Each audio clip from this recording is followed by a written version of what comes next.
Hello, this is Movie Minute Recap, and we are starting. In 2063, humanity's reckless actions destroyed Earth's ecosystem, causing a massive disaster.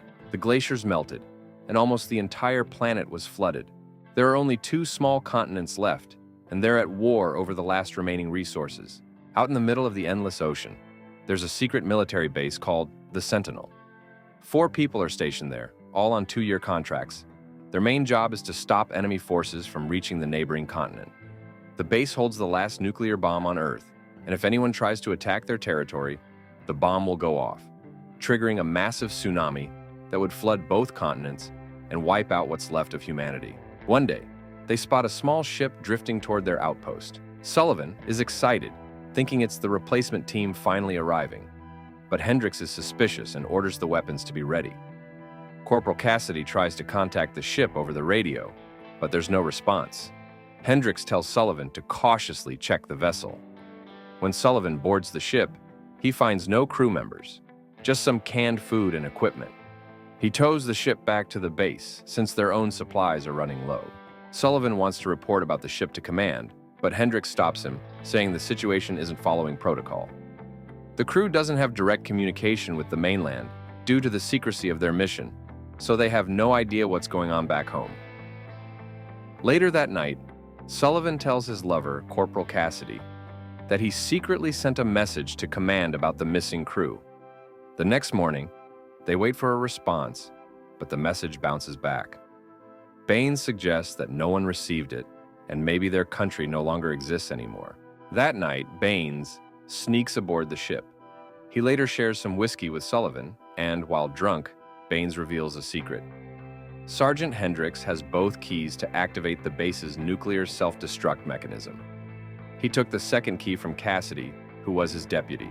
The next day, Baines manages to get the engine of the boat running, but Hendricks orders the engine to be dismantled, saying the base needs all the parts. The crew isn't happy, but Hendricks offers a solution. They'll split up. He and Cassidy will stay at the Sentinel, while Baines and Sullivan will go to the mainland to get a new crew and figure out why command has been silent. Later that night, an alarm goes off. An unknown ship is approaching. The crew quickly loads the artillery and starts firing, thinking it's the enemy. But Baines and Sullivan realize they're shooting at their own ship, their only way out. It turns out that Hendricks started the ship's engine and sent it out to sea before activating the alarms. Hendricks shoots Baines in the ear and orders Sullivan to fire the final shot, destroying the ship.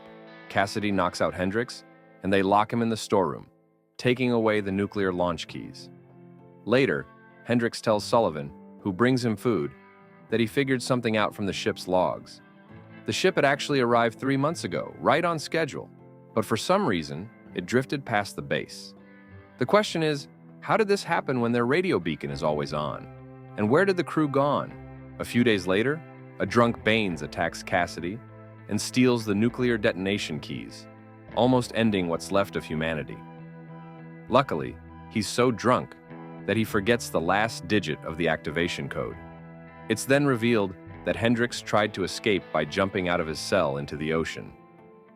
The remaining crew gets ready for another storm, which always brings a ton of garbage floating in the water. Cassidy and a now sober Baines plan to sail out and look for spare parts in the trash. Concerned for her safety, Sullivan gives her a gun. Later, while checking the fishing nets, Sullivan pulls up Hendricks' body with a bullet hole in his head. He realizes Hendricks didn't escape. One of his teammates is a traitor.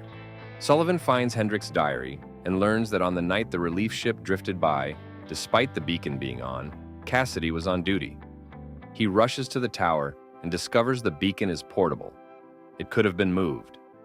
Cassidy returns from the trash search alone, claiming Baines went crazy and drowned himself.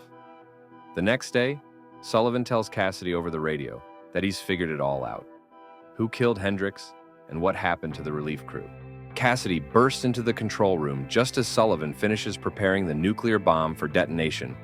She admits she loves him, but says her homeland is sinking, and she's here to take control of the last nuclear weapon to save her people by threatening global destruction. Desperate, Sullivan hits the button to detonate the bomb, but nothing happens. Baines, before his death, had added an extra security code to the bomb.